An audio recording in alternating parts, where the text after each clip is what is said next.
No shock, really, that Frank Reich got let go by the Indianapolis Colts as their head coach. Way the team was trending downward, just how inept that offense looked against the Patriots on Sunday. I had a feeling coming out of that game that this might be really, really bad for Frank Reich.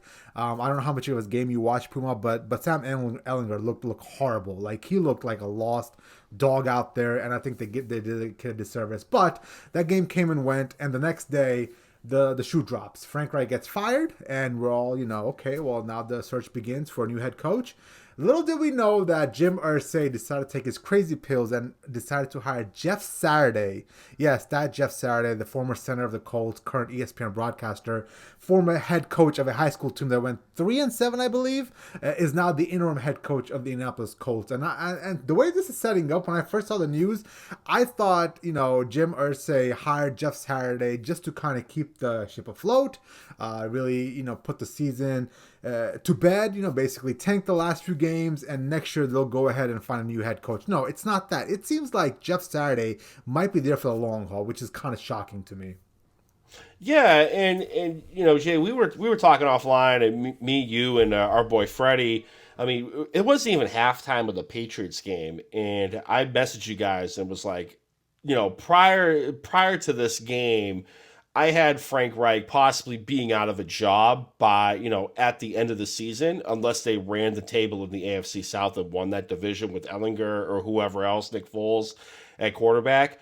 But I mean, they were just so inept on offense. And I'm going to preface it. I'm going to emphasize that, I should say. It's the offensive side of the football that was the problem, because the defensive side of the football kept Mac Jones in check for the majority of that game. It was Ellinger with a couple of interceptions, and they couldn't get anything going on the ground. I mean, they weren't even really using Ellinger's legs, which was kind of, I was expecting to maybe keep this game competitive, was him actually being able to run the football based on what we saw a couple of weeks ago with Justin Fields.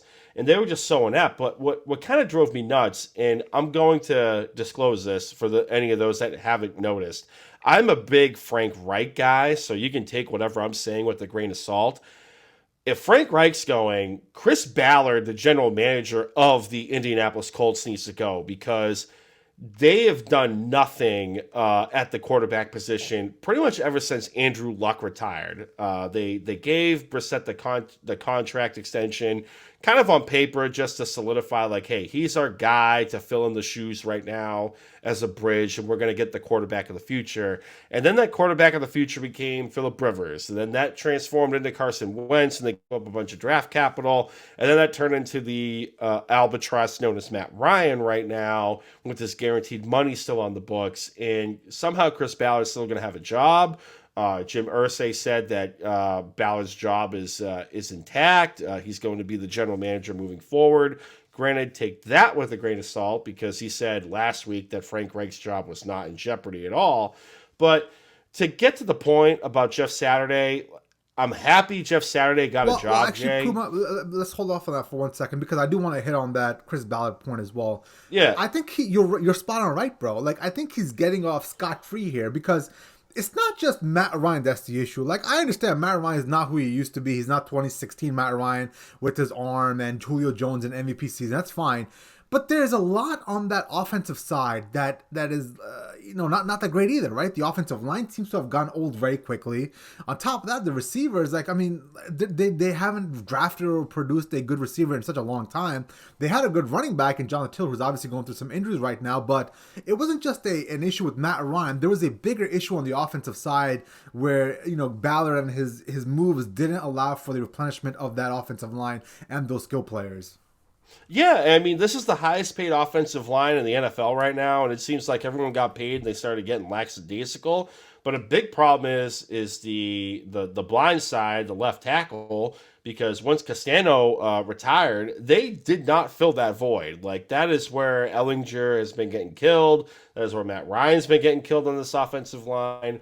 So there is definitely a major gap for one of the highest paid offensive lines in the NFL. Yeah, and prime Josh Allen or prime Tom Brady or prime Dan Marino wouldn't be able to do jack shit behind that offensive line. That's a point we've got to make clear here is that, yes, obviously Sam Ehlinger is not a good quarterback and Matt Ryan is way past his prime, but this is a bigger issue with that offensive line. And no matter who they put there next year, if they don't fix that offensive line this offseason, then it's not going to matter anyways.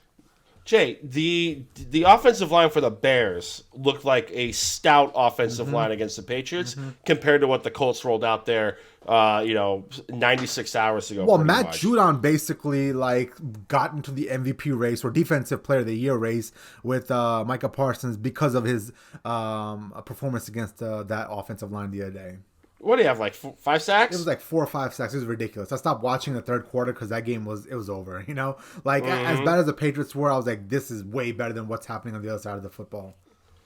But the Jeff Saturday point, that's the one that really shocked all of us, right, Puma? I mean, because we thought hey man, they're probably gonna write it out and find some of the offseason, and then boom, Jim Irsay comes on there with a crazy rambling press conference, by the way. I don't know how much Vicodin he he was, talking about sausage and what he knows that it takes to be a successful NFL franchise. Jay, here's the thing. I like Jeff Saturday as a person. I don't mind Jeff Saturday.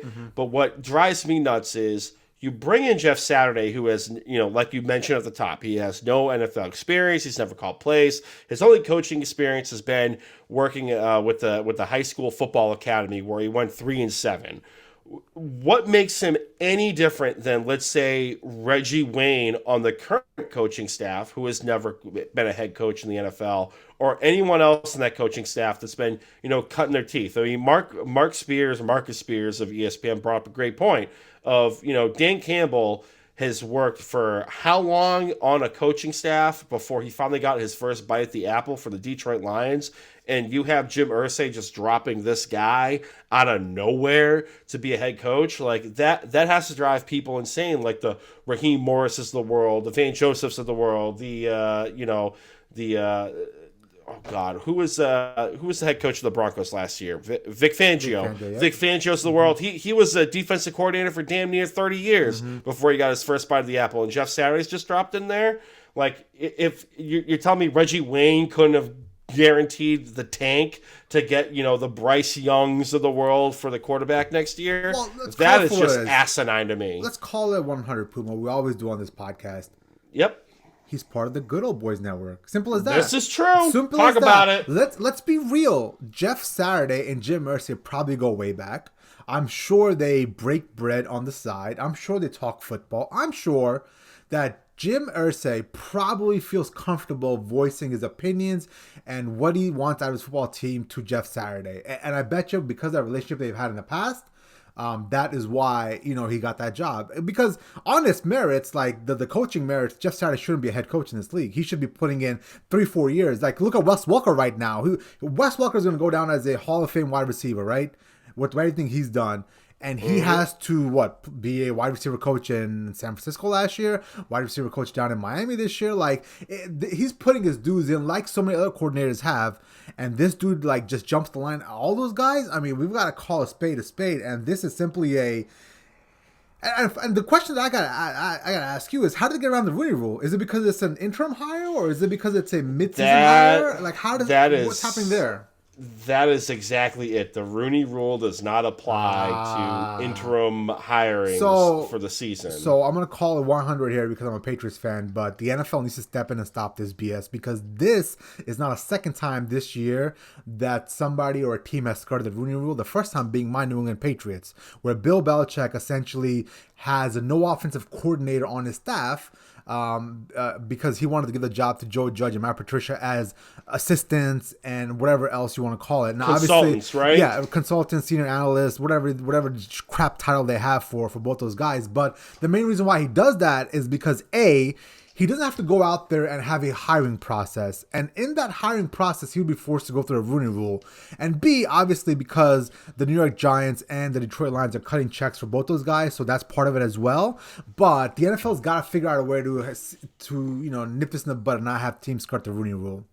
Exactly. I mean, and to get back to real quick about cutting the teeth, Mike McDaniel, AKA Mark Anthony Jr. down in South Florida, he cut his teeth in the NFL, literally being the ball boy with Mike Shanahan's son, Kyle Shanahan, for the Denver Broncos. And he worked his way up to being the head coach of the Dolphins here. And I don't get it, and I'm with you, Jay. I think if the Rooney Rule should apply to all facets of a coaching hire, if it's like an interim basis, if you're going to look to the outside, absolutely. But I mean, this hiring here is just it's so asinine. And to me, being a Dolphins fan, who was hearing it, in the off season about how the Dolphins were not only being investigated for tampering, but for essentially throwing games to get, the higher draft pick. And, our boy Freddie in the chat, he was saying, oh, the tank is guaranteed. And I was like, oh, no, you can't talk about a tank. That's going to take away the integrity of the game. You can't talk about tanking. They are not tanking. The Indianapolis Colts are absolutely trying to win. But to any layman, Jay, this is just Jim Irsay licking the stamp and sending the mail to Tanksville to get that number 1 draft pick.